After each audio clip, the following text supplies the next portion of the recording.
जब बोलना छोड़ दिया तब जिंदगी बोलने लगी।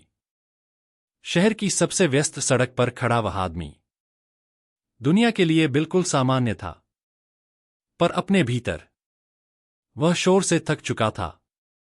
उसका नाम आरव था। 30 साल की उम्र, एक अच्छी नौकरी, 4 लोगों की दोस्ती और सोशल मीडिया पर सब ठीक है वाली जिंदगी। पर सच बिल्कुल चुप था। एक आशोर से भरी जिंदगी। आरव हमेशा बोलता था, हर मीटिंग में, हर दोस्ती में, हर रिश्ते में। उसे लगता था, अगर मैं बोलूंगा नहीं तो लोग भूल जाएंगे। इसलिए वह हंसता था, भले ही भीतर से टूटा हो।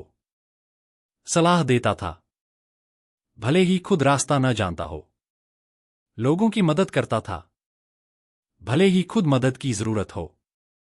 रात को जब सब सो जाते, आरव छत पर खड़ा शहर की आवाज सुनता। हॉर्न, लोगों की हंसी, कुत्तों के भौंकने की आवाज, दूर किसी ट्रेन की सीटी, और सोचता, इतना शोर है, फिर भी मैं इतना अकेला क्यों हूं। दुआ टूटने का दिन। एक दिन ऑफिस में उसकी मेहनत का श्रेय किसी और को मिल गया। दोस्तों के बीच उसकी बातों को मजाक समझ लिया गया। घर पर मां ने कहा, तू तो हर बात पर चुप क्यों हो गया है। और उसी रात उसकी प्रेमिका ने फोन पर कहा, तुम अब पहले जैसे नहीं रहे आरव। फोन कट गया। आरव देर तक मोबाइल देखता रहा। स्क्रीन काली थी, दिल भी। उस रात उसने पहली बार रोने की कोशिश की, पर आंसू नहीं आए। बस एक भारी चुप्पी उतर आई। 3 चुप रहने का फैसला। अगली सुबह आरव ने कोई स्टेटस नहीं डाला, किसी को कॉल नहीं किया।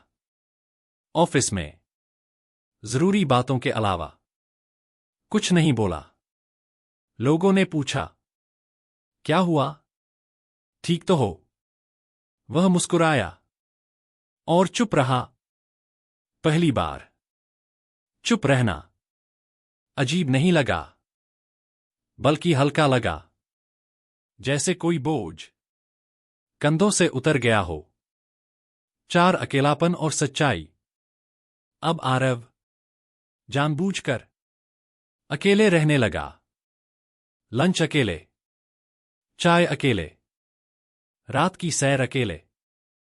शुरुआत में डर लगा, क्योंकि अकेलापन आईने की तरह होता है। उसमें तुम खुद को बिना फिल्टर देख लेते हो। उसे याद आया, कितनी बार उसने खुद से झूठ बोला, कितनी बार खुद को छोटा किया, कितनी बार सिर्फ स्वीकार किए जाने के लिए खुद को बदला। अकेलेपन ने उसे ये सब दिखा दिया। 5 चुप्पी की आवाज। चुप रहने से आरव ने कुछ नया सुना। अपनी सांसों की आवाज, दिल की धड़कन, दिमाग के सवाल।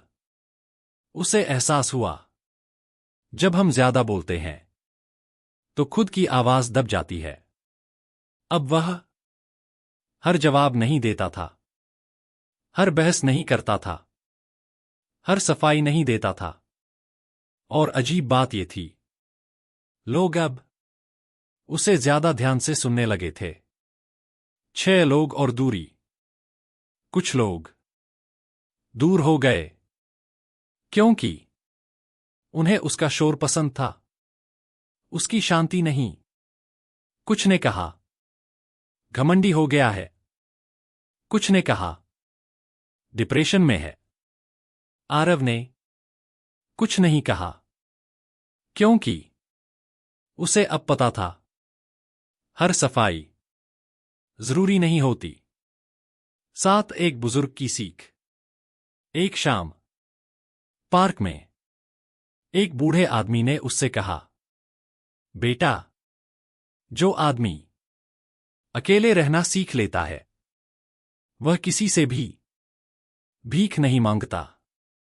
आरव ने पूछा, और चुप रहना? बूढ़ा मुस्कुराया, चुप रहना कमजोरी नहीं, यह आत्मसम्मान है। उस दिन आरव देर तक वो शब्द सोचता रहा। 8 खुद से दोस्ती। अब आरव डायरी लिखने लगा, बिना किसी को दिखाए, बिना किसी लाइक की उम्मीद। उसने लिखा, आज मैं अकेला था, पर खाली नहीं। आज मैं चुप था, पर कमजोर नहीं। धीरे धीरे उसे खुद की संगत अच्छी लगने लगी। नौ जिंदगी का बदलता रंग। काम में उसकी एकाग्रता बढ़ी। कम शब्द पर सटीक।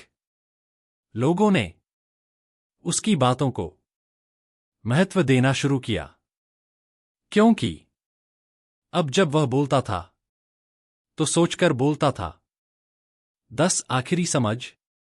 एक रात आरव फिर छत पर खड़ा था। शहर वही था, आवाजें वही थीं, पर भीतर अब शांति थी। उसने खुद से कहा, अकेले रहना सजा नहीं है, यह खुद से मिलने का रास्ता है। और चुप रहना डर नहीं, यह खुद की इज्जत है। उस रात आरव मुस्कुराया, बिना वजह, बिना किसी को बताए, क्योंकि अब उसे किसी को कुछ साबित नहीं करना था। समाप्ति संदेश, नरेशन एंडिंग लाइन। हर कोई भीड़ में खुश दिखता है, पर जो इंसान अकेले और चुप रहना सीख ले, वह जिंदगी का सबसे